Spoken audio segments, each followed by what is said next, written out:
तारीखों के ऐलान से पहले सबसे बड़ा ओपिनियन पोल हम आपको बता रहे हैं कि 2024 में राजतिलक की तैयारी से पहले किसका पलड़ा है भारी और कौन जीतेगा चुनावी रणभूमि की ये सबसे बड़ी बाजी।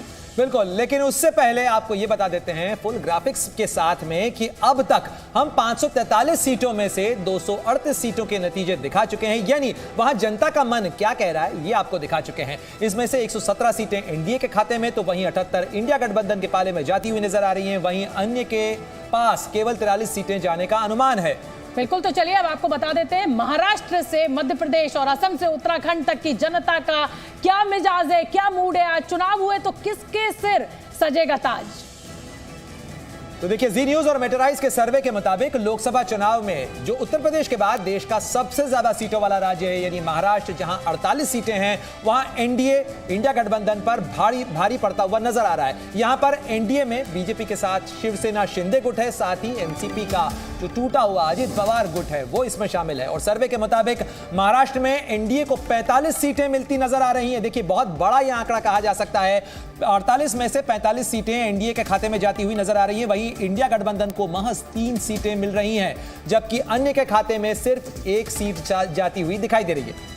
तो चलिए एक बार जल्दी से वोट परसेंटेज भी बता देते हैं। महाराष्ट्र बड़ा राज्य है, 48 सीटें यहां से आती हैं और जिस तरीके की सियासी उठापटक यहां पर हुई है, एकनाथ शिंदे जिस तरह से उद्धव ठाकरे को छोड़कर बीजेपी के साथ शामिल हुए थे, तो जल्दी से वोट परसेंटेज पर भी नजर डाल लेते हैं। मेटराइज के सर्वे के मुताबिक लोकसभा चुनाव में महाराष्ट्र में एनडीए को 61% वोट मिल रहे हैं और वहीं इंडिया गठबंधन को 30% सीटें मिल सकती हैं, जबकि अन्य के खाते में 9% वोट मिलने की संभावना है। मैं जल्दी से मनोज जी आपका रुख करना चाहूंगी। ये जो आंकड़ा है 48, जैसा कि प्रणय ने कहा कि उत्तर प्रदेश के बाद एक बहुत अहम स्टेट है, लेकिन यहां पर यह कहा जा रहा है कि शरद पवार और अजीत पवार के बीच में कंफ्यूजन है, वहां वोट बटेगा।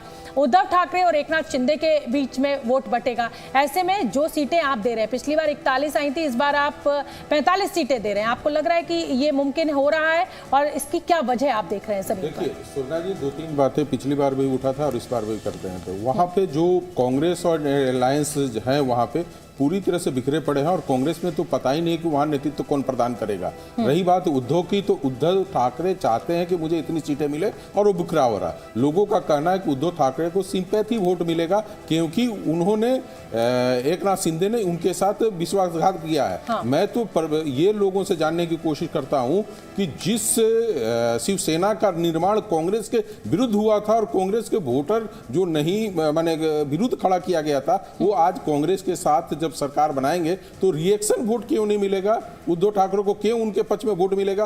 पहली बात। दूसरी बात है कि जहां तक एकनाथ शिंदे की बात है, आज के डेट में जितने भी शिव सैनिक हैं काफी शांत स्वभाव के आदमी हैं और बड़े तरीके से काम करते हैं और लोगों के बीच में जा रहे हैं और योजनाएं लेकर जा रहे हैं और लोगों को कर रहे हैं, चाहे वो रिजर्वेशन का हो, लेके लाडली योजना हो उनका जो महिलाओं का हो, तो ये सब सारे चीजों से वो पकड़ना चाहते हैं कि जो शिव सैनिक है उनको अपने पाले में कैसे ले आए और वो अपना हिंदुत्व का चेहरा भी अपने साथ साथ उनके बेटे एकनाथ शिंदे भी। पंकज जी, क्या यह माना जाए कि इस पूरे समीकरण के अंदर महाराष्ट्र ने बीते 2 सालों के अंदर जिस किस्म की तोड़फोड़ देखी है, जिस तरीके से वहां पर बदलाव हुए हैं, उसके मद्देनजर कांग्रेस और इंडिया गठबंधन बेहद कमजोर स्थिति के अंदर कहा जा सकता है। महाराष्ट्र महाविकास आघाड़ी जिस तरीके से बना था, सरकार में था और उसके बाद जो तोड़फोड़ का सिलसिला शुरू हुआ वो थमने का नाम नहीं ले रहा। खुद कांग्रेस के अंदर अशोक चव्हाण जो कि मुख्यमंत्री रहे, अब बीजेपी में जा चुके हैं। कई बड़े नाम जो हैं वो बीजेपी के पास पाला बदल चुके हैं। क्या इसका नुकसान हो रहा है? देखिए, महाराष्ट्र में जैसा आपने कहा कि जो तोड़फोड़ और उथल पुथल हुई पिछले दिनों, उसको लेकर महाराष्ट्र के मतदाता बहुत क्षुब्ध हैं। दरअसल इतने क्षुब्ध हैं कि पूछिए मत। जिस तरह से, लेकिन उनका क्षोभ जो है वो कहीं नजर तो आ नहीं रहा पंकज जी। नहीं आएगा, चुनाव होने दीजिए, मतदान में नजर आएगा। जिस तरह से एनसीपी का और शिवसेना के ऑफिशियल सिंबल्स दूसरों को दे दिए गए, उसको लेकर बहुत बड़ी सहानुभूति उद्धव ठाकरे और शरद पवार के साथ है। और मैं तो ये कह रहा हूं कि मनोज जी ने मैट्रिक्स के लिए महाराष्ट्र में 48 में से 45 सीटें एनडीए को देकर ओपिनियन पोल में बहुत बड़ा अपनी साख का जोखिम लिया है। 48 में से 45 सीटें कहां से मिल रही हैं एनडीए को? जी बिल्कुल ठीक है। और चलिए अब जल्दी से अगली लोकसभा का सीट का जो है गुजरात